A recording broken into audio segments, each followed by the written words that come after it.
If you are someone that's posting 3 times a week and you haven't seen any growth for the last 6 months or more, or you are great at what you do, but you're not seeing the potential clients reach out to you, and you're considering closing your business because at least twice a week or more you're just, it's like, what do I do?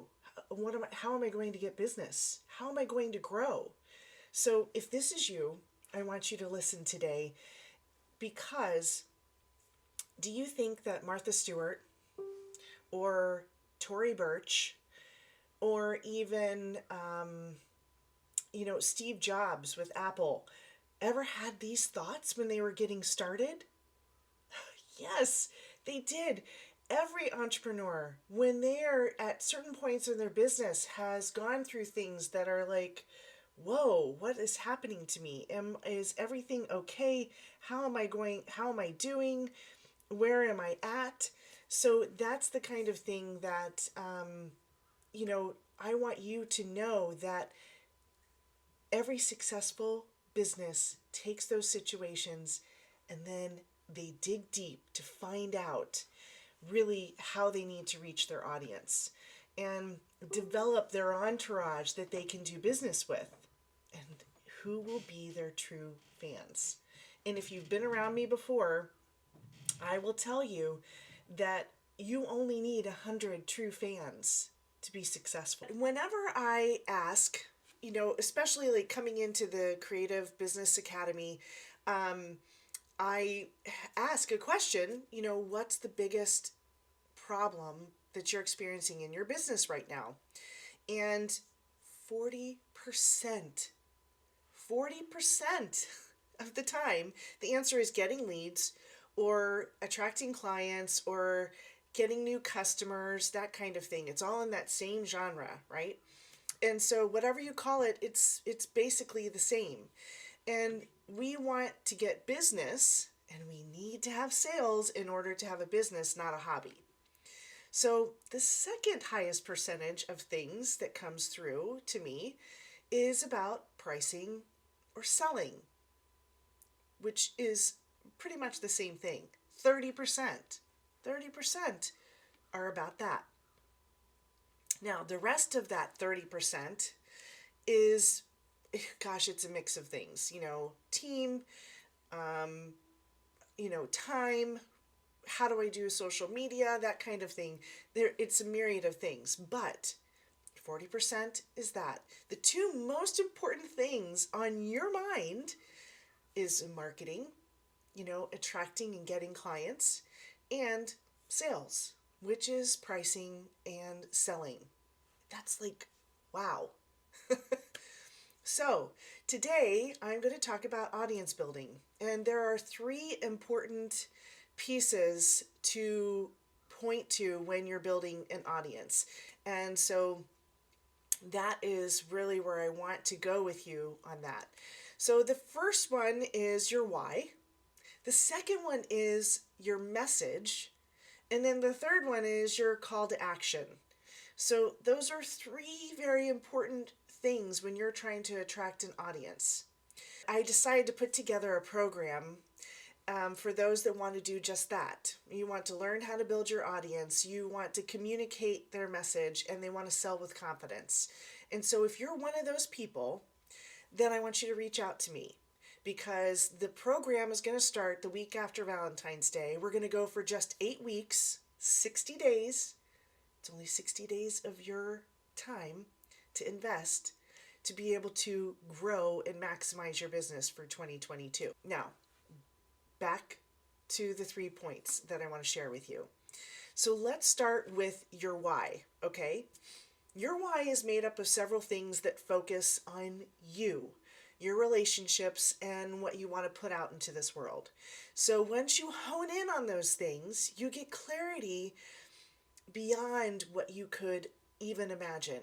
And why is that important? Well, it gives you the groundwork to be able to craft your message.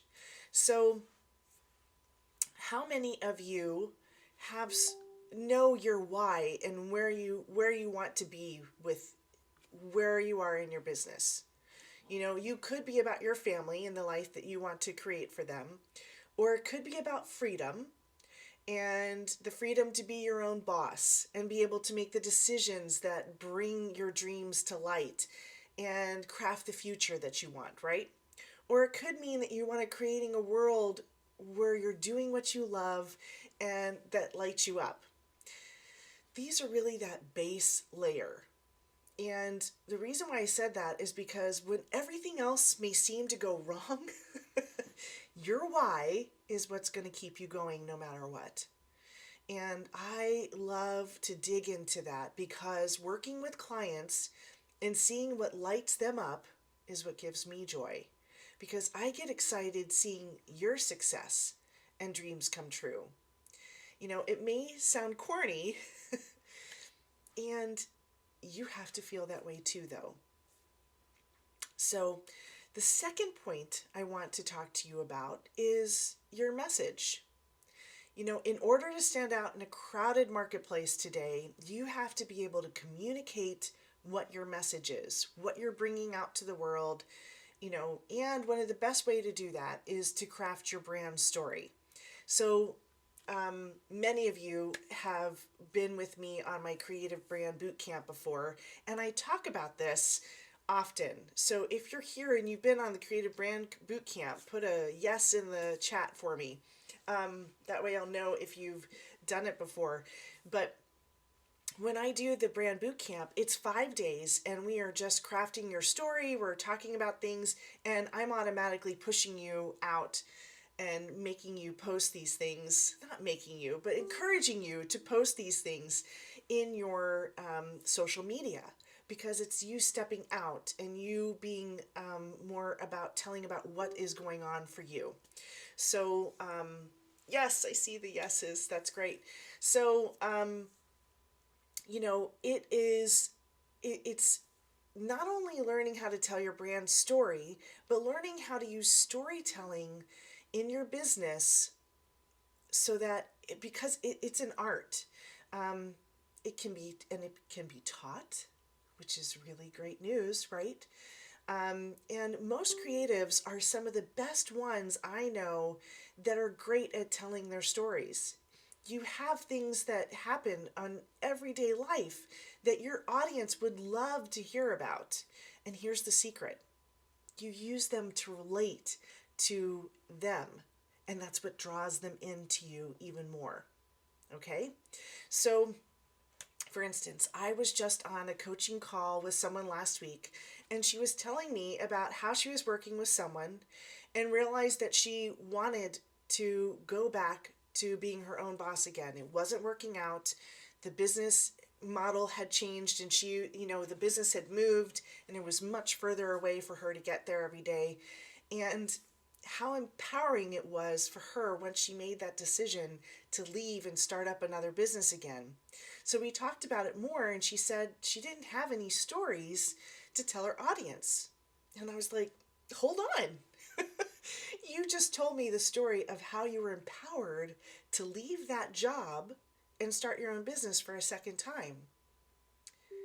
That is a personal story to share with your audience.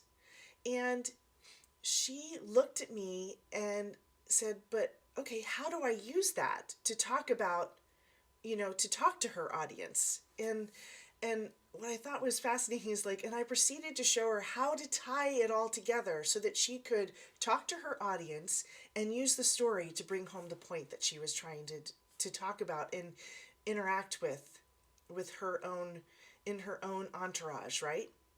And she was like, oh my gosh, I didn't even think of that. You see, it's becoming aware and starting to use the power of storytelling to deliver your message. And that's just one way to build your audience. And did you notice? I just used a story to drive home my point about stories. So it doesn't matter. You can find something in the most mundane of things that you might be doing.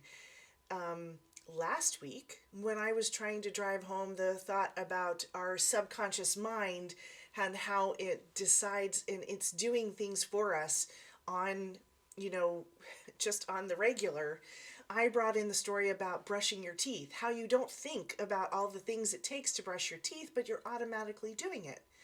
There was a story. It's an everyday story to bring home the point of how our subconscious mind changes things. So I wanted you to kind of understand you have that capability. And that's one of the things that I love to really, it's something that you can learn, and it's something that you can become very good at. You just need to know kind of like the right ways and what's going to click with you so that you can be able to share that. I hope that resonates with you. How many of you use stories right now to get your points across and be able to relate to your audience? I'd love to know if you have that. So, point number 3, and this is juicy and so often forgotten, is you have to ask for the sale. Why, oh, why are we so afraid to bring up the sale? You know, what makes you feel squeamish about money? Or are you providing something of value? You know, do you have a problem with money? You know, I was reading in a floral group here on Facebook yesterday, and there was a post about a new creative entrepreneur who was pricing her designs, and she said she wasn't charging enough but wanted feedback anyway. So I read through the comments and then came across another commenter that said, you know, and I'm going to read this verbatim for you. It says, how does it work for someone actually starting their own business from square one? What did you do to attract people or give you a try, especially when there's lots of competition in your area? How else do they get to try you if you don't offer a less expensive price? So I answered the commenter and the entrepreneur that posted. And I know it's tempting to ask for a cheaper sale when you're starting out. And I know that oftentimes we still are willing to give away our work for a far lesser price just because we like them. Or if you're a florist, just because, oh my gosh, look at these beautiful blooms and they may, you know, start to die soon. I would rather have it go out in an arrangement. You know, I'm not talking about that today because pricing is a whole different thing, but and believe me, I'm happy to chat about it. I love that conversation. It's just that you are cheating yourself. And so I want to encourage you not to do that. So let's just say that all of that is what is circling around asking for the sale and how much price to price things out is all based on fear. And so we get to work on that. Fear has a lot of energy when we fuel it. And we are fueling it on the regular. But I'd rather fuel courage. Wouldn't you? You know, courage is stepping out of your comfort zone. Courage is finding a way to do something even when you just don't know if you can do it and it feels a little uncomfortable and you're going to do it anyway. It's getting started. And I love to say, you know, that clarity comes through action, right? And some of my closest friends know this, that I have alarms that go off on my phone throughout the day. And it's funny because sometimes when I'm in a new place and somebody doesn't know that I have these alarms and it's going off, somebody's like, oh, you got to get your phone. No, it's not that. It's an alarm, and it has 3 words on it, depending on which time of the day. And sometimes the words are about who I want to be, how I want to be, and then some of the other ones that I do are how I want to have others perceive me. And it's reminders. You know, and I'll be honest with you, one of them is Christ-centered, because I believe that I can exemplify, and if I can do those things that are mostly that way, then I will be a better person all the way around. But another one is courageous. Courageous is one of my words. Being courageous means that I have to step out in action. Being courageous means that as an introvert, I get to get on camera and say, okay, can I do this? Yes, I get to do this. I get to do this. I get to come on live. I get to talk to you. I get to encourage you because I'm your cheerleader. So calling to action is part of what you're doing. You're going to ask for the sale. That's part of building an audience. So let's recap. If you're wanting to build an audience, there are the three things that you need to do. One is to know your why. The number two thing is to know your message and carry it out and have your overarching brand story, but then use storytelling and stories to start to communicate to your audience, to draw them into you and make that connection. And then number three is to courageously sell. Call them to action. So if you want to dive deeper and work on any of these things, then join me in my program that's starting the week after Valentine's Day. It'll be the best decision that you could give yourself after this year. If this is the year, if this is the year that you want to grow beyond what you thought you could do or even imagine, right? So, and you know why? I've given this to myself first, and it's done wonders for me to know these things. And I'd love to help you with it too. So put a message in the chat or send me a personal message and I'll give you the link to join me. So I'll see you next week. Thanks so much for coming on here live with me today and watching the replay. I hope you have a prosperous week ahead. Bye for now.